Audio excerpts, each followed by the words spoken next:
Hello, this is Tom Britt. West Tennessee PBS is working hard to bring you more local shows and quality PBS programs. And they need your financial help because they don't run commercials, they rely on your support. It's easy to donate. Go to their website, westtnpbs.org, and click on the Donate tab. Your donations to Channel 11 stay local and help WLJT-TV continue their mission to be as local as possible. Local first responders who spent weeks assisting Hurricane Helene victims in East Tennessee are in the studio. Get a boots-on-the-ground perspective of the damage, recovery, and future for that part of our state. November is National Diabetes Month. We'll discuss how you can take charge of your health to prevent diabetes and diabetes-related health problems. And Thanksgiving is just around the corner. How to properly prepare the centerpiece of the celebratory meal to keep you and your guests safe. Our health, children's health, senior health, family health, healthy eating, healthy living. This is Channel 11 Checkup with Ginger Rousey from the Jackson-Madison County Regional Health Department. Hi, I'm Ginger Rousey. Thank you for joining us for this edition of Channel 11 Checkup, a show that focuses on the health of our community. In this show, we'll provide education and resources on health and wellness issues facing West Tennesseans. But first, here are our health headlines. November is National Diabetes Month, a time when communities across the country seek to bring attention to diabetes. This year's focus is on taking action to prevent diabetes health problems. Diabetes is a disease that occurs when your blood glucose, also called blood sugar, is too high. It affects about 38 million Americans, including adults and youth. Diabetes can damage the eyes, kidneys, nerves, and heart, and it is linked to some types of cancer. But there's also good news. Taking charge of your health may help you prevent diabetes health problems. Take charge of tomorrow. Preventing diabetes health problems. Diabetes can affect the body in many ways. It's a disease that occurs when your blood glucose, also called blood sugar, is too high. Diabetes can damage blood vessels and nerves in many parts of the body, and people with diabetes are more likely to have high blood pressure and cholesterol. These health issues can increase your risk of heart attack, stroke, or diseases that affect your kidneys, eyes, teeth, or feet. But there's also good news. Taking charge of your health today may prevent health problems tomorrow. You can start by managing your diabetes ABCs. A is for the A1C test that doctors use to measure your average blood sugar levels. B is for blood pressure, and C is for cholesterol.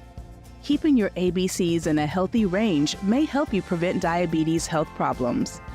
Here are a few steps to help you begin.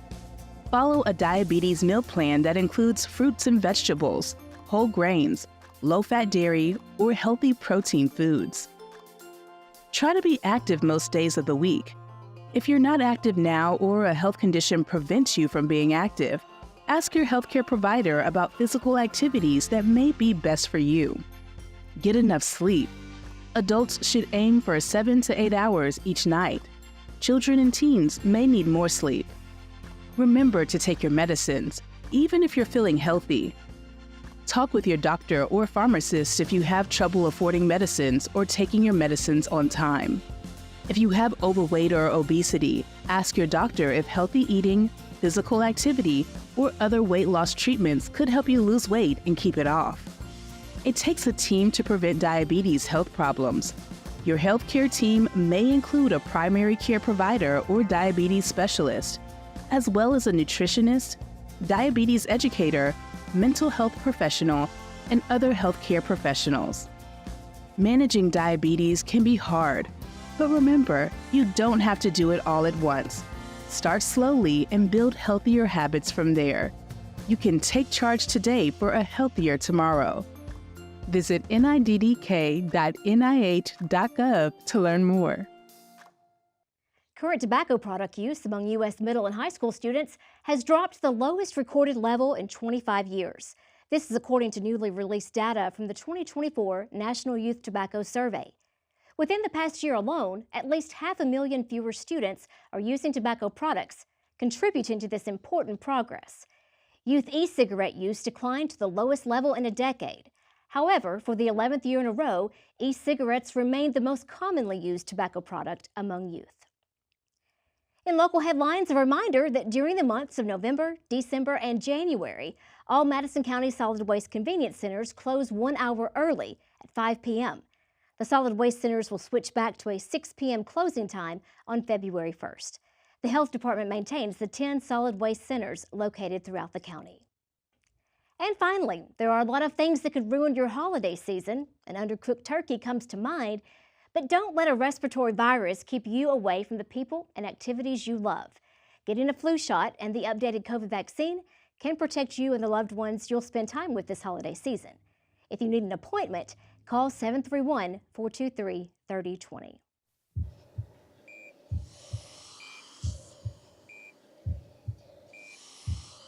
Parts of East Tennessee are still reeling from catastrophic flood damage caused by Hurricane Helene. Shortly after the unprecedented floods hit the area, dozens of first responders from here in West Tennessee were deployed to East Tennessee towns to offer assistance in any way they could. Today we are joined by two men who spent weeks on the ground in one of the hardest hit areas, and we are glad to have them here to share their experiences. Chief Eric Turner and then Lynn Mooney. Glad to have you both here. Thank you. All right, Lynn, Emergency Response Director with the Health Department. We'll start with you just to begin the experience. Walk us through it. How were you chosen to go to East Tennessee? Well, we were chosen because we go on a lot of disasters. We have done so for many years, hurricane disasters mostly, tornado disasters, flood disasters for Chief Turner. So when the call came in, they knew our capabilities, and we are the only field mobile hospital in the state of Tennessee outside of the federal government, so we were able to go in with that. And who all, and there were several different organizations that went, so we do want to name everybody, the Health Department, the Fire Department, Yeah, others. it was Jackson-Madison County Regional Health Department, Madison County Fire Department, Medical Center EMS, which consists of 4 ambulances, and then Braden Health, which is out of Decatur County, sent an ambulance with us. Okay. So you all went to Irwin, Tennessee, which is a town of about 6,000, close to the North Carolina border. Chief Turner, what was your first impression when you arrived? Of course, when we rolled in, it was dark, so it was hard to tell. And in the area we were sent to set up really wasn't affected heavily far as damage you could see, other than some infrastructure damage. So it was hard to tell. But the next morning when it got light and we got out moving around, you know, the pictures and the videos doesn't do it justice. It's really bad. Lynn, I think you said it was the worst thing you'd ever seen. We've been to many disasters, and I believe that's the worst I've ever seen as far as affecting a community like that. Hurricane disasters is usually just a massive wave or coming across the land. This was devastating in multiple ways. It took out, changed the river. It changed the landscape forever. I've never seen anything quite like that. Wow. When you first got there, your priority was setting up the mobile hospital. So talk a little bit about that, why that was so crucial. Well, you know, the flood took out the Unicoi County Hospital, which is owned by Ballot Health. It took the hospital out, and so there was no health care in the community. We had been working with Ballot Health the entire way going up to East Tennessee by phone, and by the time we got there, all we had to do then was just find where we're going to set the mobile hospital up and start operations. So what does that consist of? Like, are you building a structure? We are an inflatable mobile hospital. Okay. We can treat up to about 100 patients in our entire mobile hospital system. We have equipment just like you have in an emergency room or a doctor's office. We have all the medical equipment. We did supplement some of our equipment with some of Ballad Health's equipment and their staff. Their ER doctors and their ER nurses and their registration staff work with us in the mobile hospital to make it more of a community. Yeah. So what kind of conditions were you seeing? What were patients coming in to be treated for? Mostly respiratory traumas, you know, injuries from the event, We started seeing a lot of illnesses later on, but mostly it was just pretty much like you would see in a hospital, regular hospital. It was pretty much the whole gamut of illnesses and injuries. Sure. Do you have an idea of how many patients you saw over the We 2 saw weeks? over 260 patients total. Wow. Yeah. Just generally speaking, though, when you have a widespread flood like that, what sort of dangers do floodwaters pose to human health? Chief Turner could probably answer it better than I can, but I know there's a lot of chemicals in houses that got flooded, a lot of different things that got washed into the river, and then that just petroleum. Chief Turner could probably answer that one a lot better. So just from speaking, like the sewer system, so quit working, so all that was interjected into the water, so you have all the bacteria and things from that. This actually went through an industrial park, took out a whole industrial park, so you can imagine different chemicals and stuff that are involved in there. And then your household, like he said, household chemicals and things, just all being mixed together and mixed with the water. Just the exposure to that can bring on a whole Exposure host of health problems. causes irritants and all different types of things for your skin and eyes and, you know, Yeah. any pores you might have. Outside of the hospital, because y'all set that up fairly quickly and put the doctors and nurses from the hospital that was flooded to work there. So y'all were moved on to other activities, right? So yeah, once we got the hospital set up and so forth, we went down to a briefing and they tasked us with doing some search and rescue stuff because we typically do that. So we were doing that along with some logistics stuff as well, trying to get Lynn and some of his folks were getting internet for them so they could have actually internet and phones to work at the command post, and a lot of setting up a repeater so the first responders could to talk back to the command post. So a lot of infrastructure needs that they needed, so that was took care of. And then we went out and run day-to-day missions doing search and recovery work. Okay, yeah, and that's something to consider. They had no way to communicate when you first arrived, so that was something maybe we don't even think about. Yeah, that was their first request when we arrived on scene that night at 11 o'clock at night was, can we use your cell phone boosters that we have on our trucks? And so we were able to give their command post internet phones. They had to come outside before we got there to make a cell phone call. Wow. So once we arrived, they were able to have internet and cell phones inside the building and made the command post job a lot easier. Absolutely. From what you've seen, how long will it take for the community to recover up there? Years. Yeah, it's going to be a long, long process. I mean, will it years. ever be the same? It won't look the same because the river got rerouted in places. It's about, on an average, 150 foot wider than it used to be, the river itself. And just total land, people that lost land along the river, it's gone, and of course there's no coming back from that. But like their hospital, they lost probably about 3 years minimum before they get a new hospital built.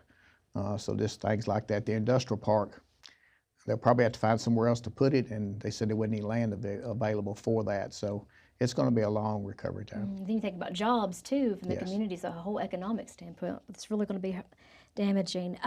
Lynn, we spoke earlier and you mentioned that you learned a lot from this experience about how to be better prepared for natural disasters. Do you mind sharing a few of the big things you learned? Well, some of the big things that we did learn is people who lost most everything, their medications, their machines that they rely on, such as CPAP or oxygen machines, they lost all of that equipment.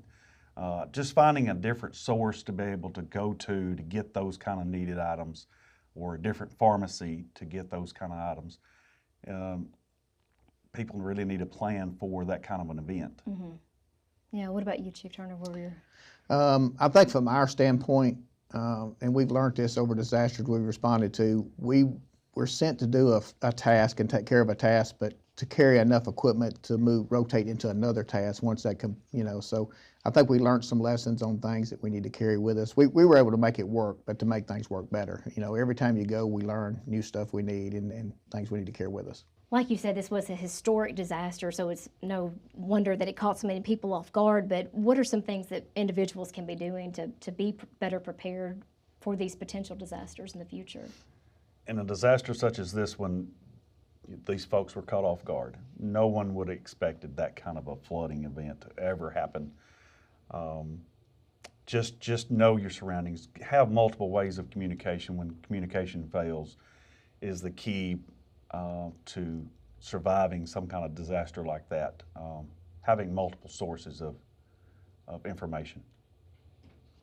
And I think, we touched on it a minute ago on your medicines and prescriptions and stuff, and having, a go bag or something with your extra medicines and that kind of stuff in it, stuff that you can't be without, something you can get going in a hurry, whether it be a fire or flooding or whatever the case may be, something you can carry with you that it's got your essentials in it. People think about the water and the flashlights, but they Right. don't think about those important medicines they're Right. going to need. They're all those things that they'll need. You were there 18 days, right? So, I mean, I know you were there to help, but this had to be very physically and emotionally taxing on you as well. I mean, have you had time to recover from your experience? It takes a toll on you, especially when you're working. You don't want to give anything less than your best when you're in a community like that.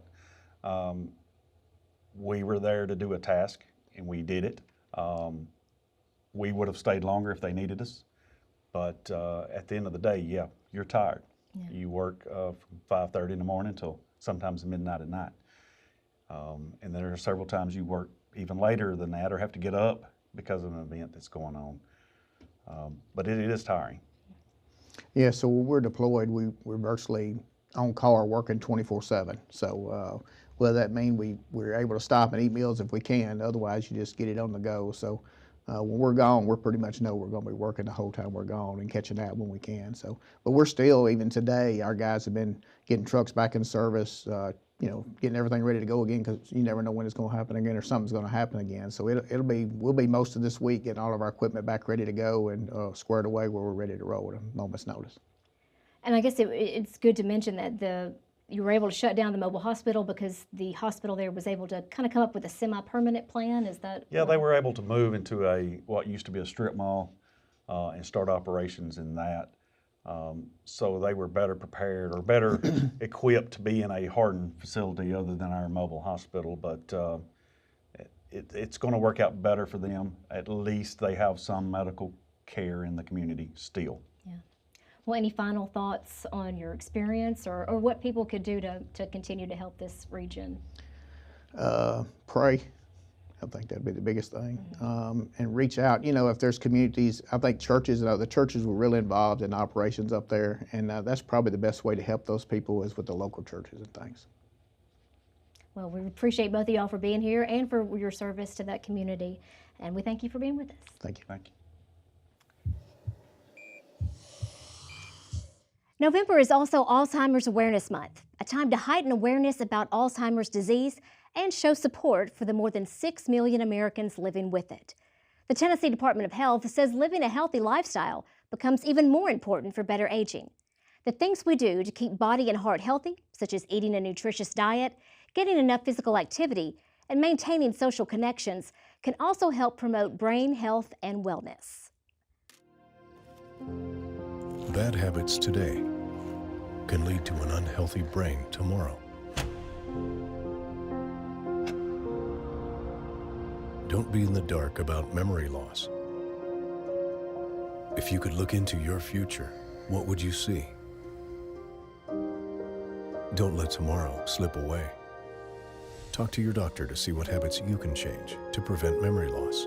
Visit tn.gov/memory loss. Visit tn.gov/health for more information on Alzheimer's disease and brain health. Antibiotic Awareness Week is November 18th through the 24th. Antimicrobial resistance poses a growing threat to human and animal health around the world. Antimicrobial resistance happens when germs, bacteria, and fungi develop the ability to defeat the drugs designed to kill them. Fighting antimicrobial resistance takes all of us. Using antibiotics and antifungal medications appropriately is an important step. Remember to only take antibiotics if you need them. Antibiotics only treat certain infections caused by bacteria, such as strep throat or UTI. Antibiotics do not work on viruses. Secondly, take antibiotics exactly as prescribed. And talk to a healthcare provider about any side effects. World Pneumonia Day is November 12th. Pneumonia is the single biggest infectious killer of adults and children around the world. The CDC recommends a pneumococcal vaccination for children younger than 5 and adults 50 years or older. Children should receive a 4-dose vaccine, ideally beginning at 2 months. Adults should receive a one-time pneumococcal vaccine after reaching the age of 50. For more information on the pneumococcal vaccine or to review your vaccine records, contact the health department at 731-423-3020.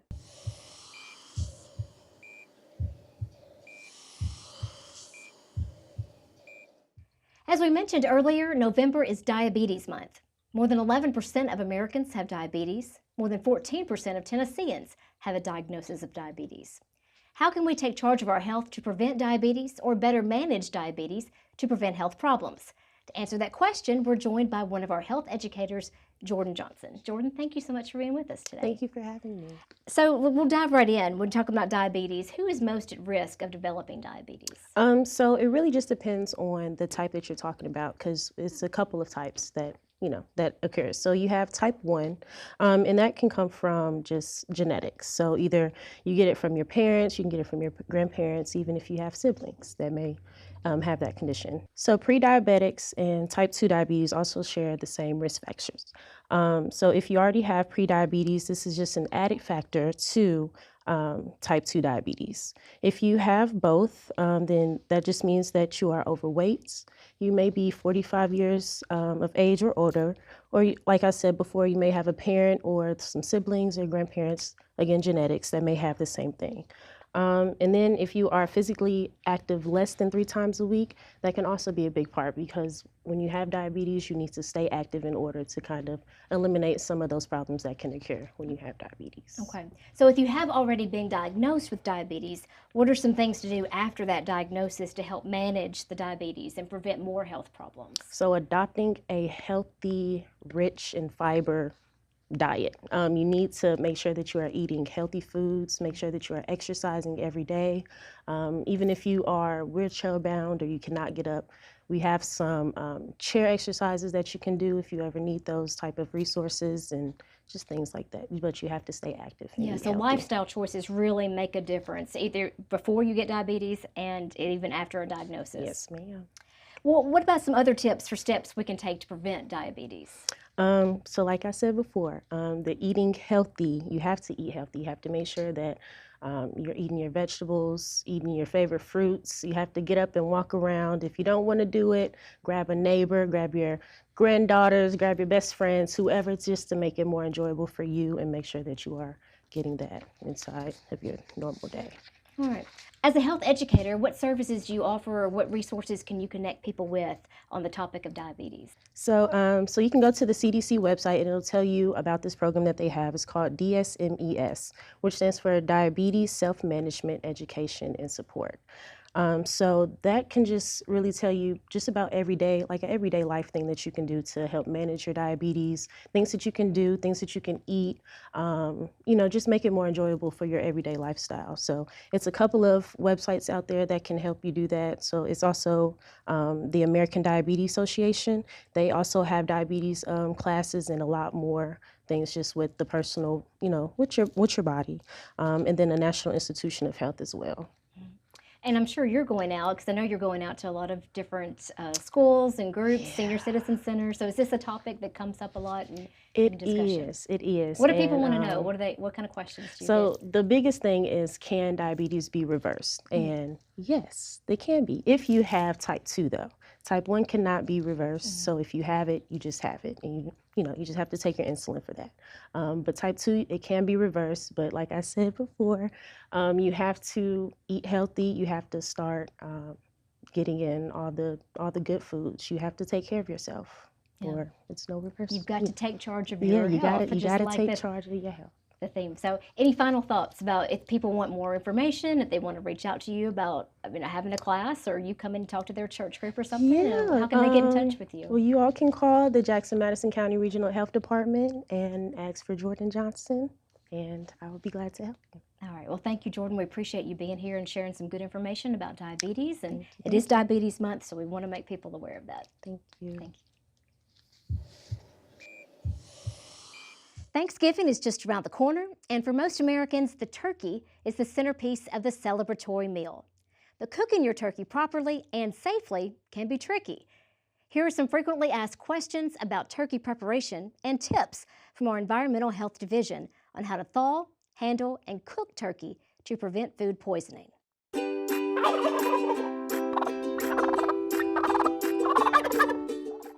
A big question is how long does it take to thaw a turkey? And that's going to depend on which of the 3 thawing methods you choose. The refrigerator thaw method is recommended and requires 24 hours for every 5 pounds. So a 12 to 16 pound whole turkey will take 3 to 4 days to thaw. So be sure to plan ahead. The cold water bath method takes 30 minutes per pound. Be sure the turkey is in a leak-proof plastic bag to prevent cross-contamination and to prevent the turkey from absorbing water, resulting in a watery product. Submerge the wrapped turkey in cold tap water. Change the water every 30 minutes until the turkey is thawed. With this method, a 12 to 16 pound whole turkey would take 6 to 8 hours. You can also thaw a turkey in the microwave. Be sure to follow the microwave manufacturer's instructions for thawing your turkey. A turkey thawed in the microwave must be cooked immediately after thawing. The turkey should never be thawed on the counter or in hot water. These methods can get the turkey to unsafe temperatures where germs can grow rapidly. Another common question is, should I wash my turkey? The short answer is no. Washing or rinsing any meat or poultry is not recommended and actually increases the risk you will cross-contaminate germs to other foods you are preparing. Cooking times are another common question. What you need to remember is that low and slow is no way to go when it comes to turkey. In fact, it is not safe to cook any poultry in an oven set lower than 325 degrees Fahrenheit. At lower temperatures, poultry stays in the danger zone temperature range too long, allowing germs to grow and putting you and your guests at risk for food poisoning. And last question, when will I know my turkey is ready? Well, use a food thermometer to make sure your turkey has reached a safe internal temperature of 165 degrees Fahrenheit. You can check that by inserting a food thermometer into 3 places, in the thickest part of the breast, in the innermost part of the thigh, and the innermost part of the wing. And again, if cooking in the oven, set the temperature no lower than 325. Before we leave, a few reminders from our show. During the months of November, December, and January, all Madison County Solid Waste Convenience Centers close 1 hour early at 5 p.m. The solid waste centers will switch back to a 6 p.m. closing time on February 1st. Don't let a respiratory virus keep you away from the people and activities you love this holiday season. Getting a flu shot and the updated COVID vaccine can protect you and your loved ones. If you need an appointment, call 731-423-3020. If you need COVID tests, each household can order 4 free COVID tests by going to covidtest.gov. And World Pneumonia Day is November 12th. Children younger than 5 and adults 50 years or older are most at risk for pneumonia and should receive a pneumococcal vaccine. For more information on the pneumococcal vaccine or to review your vaccine records, contact the Health Department. We want to thank our guests, Emergency Response Director Lynn Mooney and Health Educator Jordan Johnson, for being with us today. Remember, health educators offer free classes for kids and adults that cover important health issues. If you would like to schedule a class for your group, or if you just need information or resources, reach out to the Health Promotions team by calling the Health Department. And don't forget, if you have questions about public health matters or services offered at the Health Department, we'd like to hear from you. Send us your questions and we'll get them answered in our Checkup Q&A. That email is 11checkup@westtennesseepbs.org. And finally, we'd like to thank you for joining us on this episode of Channel 11 Checkup. I'm Ginger Rousey. Thanks for being with us, and we'll check in next time.